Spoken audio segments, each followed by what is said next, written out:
Hi guys, Joe from Bobtown Vlogs. Hope you had a lovely Christmas. Sorry I wasn't at Sheffield Club, I was on holiday, so I missed the 1-1 draw. But this is going to be a video a little bit different. Hopefully it makes up for me not being at Sheffield Club. It's going to be on football fan stereotypes. You know, the type of people you see at football games and, you know, in and around the football community. A lot of these may be non-league specific because, you know, that's where I spend my footballing time. But, you know, you might be able to apply these to some of the bigger clubs too. So yeah, it's just a bit of a joke, bit of satire. I hope you enjoy it. Don't take offence to anything. I'm not having a go at any club or any group of people in particular. This is all a bit of a joke. So just bear that in mind while you're watching it, and I hope you enjoy it. Drop a like if you're new, subscribe. Drop a like if you enjoy it, subscribe if you're new. Drop a like if you're new if you want. I mean, why not? But subscribe if you're new. We're close to 300 now, so that would be excellent if we could help us get there. And with that said, let's go. So number one, we're going to go straight in there. We're going to go with the die-hard fan.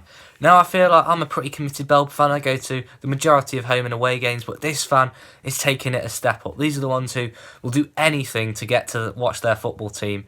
Doesn't matter what it is, what job they do, where they are in the country, they will get there. I don't know, it doesn't matter if, you know, it's their mate's wedding or even their own wedding. I know someone who went to the football at their own wedding. You know, it doesn't matter what length they're going to go to, they will get to the game. They will find a way by hook or by crook to get there, no matter what. Football comes first and everything else is just second to it.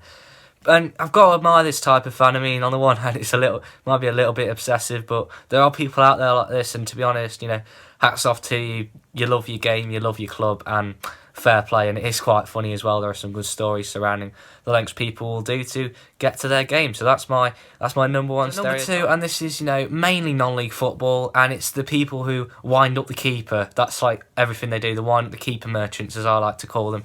These are the people who you get in non-league football because you can have a good chat with the keeper.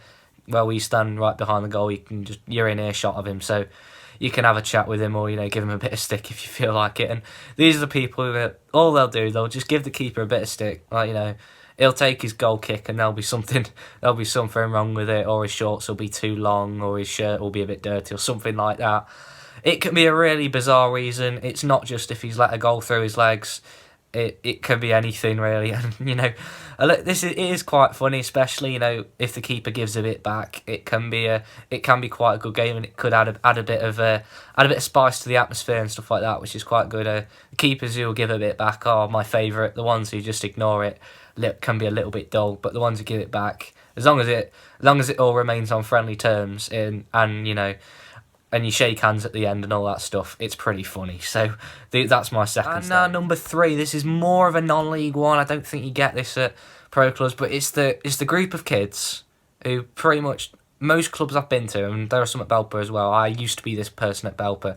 There's always a group of kids who, like, they go and stand in the corner, usually about between 3 and 5 of them, and, you know, they try and, you know, start a bit of atmosphere. Usually they're at the corner right next to the away fans, you know, try and give them a little bit of banter, you know. And hopefully they can get a response. I think one game I went to a couple of years ago, we actually did this to the away fans, and they got quite annoyed with us. So that was quite entertaining. So yeah, it can be quite funny. They don't usually take it too seriously. It's just usually a bit of friendly banter, and it is quite funny. And I quite like it, to be fair. As long as it's all friendly, it's good. It's a good induction into non-league football for them. You know, it'll help them, you know, go on to, you know, build on and join, you know, the proper regular supporters group, and, you know, add some more atmosphere to them. And it's really important that we do bring young people through, especially in non-league football. It's important that we get the new generation coming through. So that's my third. So moving on, number 4 is the wannabe hooligan, the one who, you know, they think they're all hard and stuff like that. They're trying to, you know, start a fight and stuff at a non-league game, but it's just no.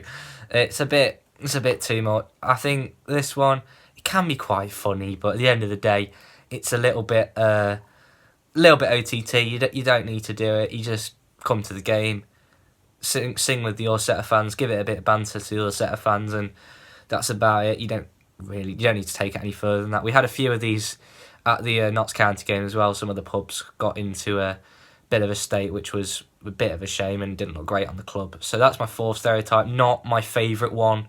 I'm not a huge fan of these people, but, you know, they are there, so I feel like I have to recognise them in this video. So, number 5 is this. This is quite a fun one. The one who will moan at the ref from minute 1 to minute 90. No matter what the ref does, even if it's a perfectly fair decision, they'll just sit there or stand there and just moan at the ref every tackle. Oh, ref, what you doing that for? And, oh, what you call on, ref? It was down that end, it was fine, but why not here? And it's quite funny, to be fair, to an extent. I think referees do get a bit of stick at non-league games. It's at non-league you can hear everyone's voice, so that it can be quite funny as long as it's not abusive. It's quite humorous, to be fair. And I think, you know, giving the ref a bit of stick is part of the game, as long as it doesn't go too far. But, you know, these people, they don't do anything else. They just sit and moan at the ref. All the linesmen, you know, the Specsavers jokes, you know, or all the old classics, they get rolled out. And yeah, that's my next stereotype, because, you know, they are quite a large part of football and have been for a while, and probably are. Right, so my next one is what I like to call the keyboard fan. This is the type of fan who doesn't actually go to many games, or they do go to many games, but either way, all they seem to do is just go on Twitter and try and start a bit of a Twitter fight with some of the other fans, or with their own fans. It doesn't really matter. They just like get into a bit of a spat. There are a few of these around, more in the professional level. There's a couple in non-league level, and, you know, it can be quite entertaining, because sometimes people do actually rise to it and give them a bit back, which can be quite fun to watch from someone who doesn't really get involved. So yeah, they are there. They do, you know, like to stir up trouble. They don't tend to say much positive stuff about their teams or the opposition, but they are there. They can be quite funny. Again, as I say, as long as it doesn't go too far, it can be quite funny. So yeah, that's mine. So the next one, and this is going to be one of my personal favourites. It's the person who, like, the glue of the club person who, you know, holds the team together, the one who the football club could not exist without. You know, the people who sell the programmes or run the shops and, you know, work on the bar and things like that. The people who, you know, players will come and go, but they'll just be there forever, keeping the club running. You can always go and say hello to them. These people, I genuinely feel, are the heart of non-league football. They're the people that keep it going, and I have a lot of respect for them. And, you know, it can be quite funny. Every club's got one, at least one, and genuinely are really nice people, and we couldn't do without them. So I feel like they have to be recognised. And finally, number 8, you've got. I said I'd take the mick out myself. It's the people like me. It's the people who go to the game not just for the game. They do other stuff there as well.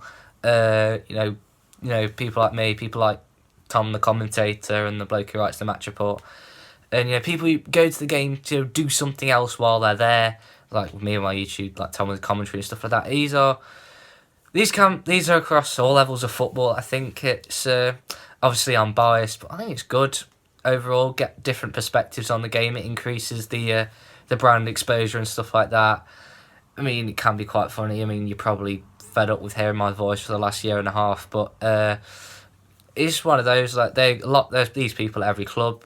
Even if they don't have people like me and Tom, they do have, you know, people write the match reports and do the programmes and stuff like that. So that's my last stereotype. You know, another part of non-league football, which is important to help the game expand, and yeah, that's why they're my next stereotype. So yeah, that's it. Those are my football fan stereotypes. Let me know if I've missed any out. I probably have. And let me know which one of those you feel you are. Maybe you're a combination of them. I know I am. I've got more than one of them. Let me know which one you feel you are, or your mate is, or whatever. And let me know which is your favourite one. The person, you know, you couldn't do without in non-league football, or whatever football team you support, from Premier League to Sunday League. And yeah, that's it. So drop a like if you enjoy it. Subscribe if you're new. And yeah, so I'll see you Ilkeston New Year's Day. I'm really looking forward to it. And I'll see you then.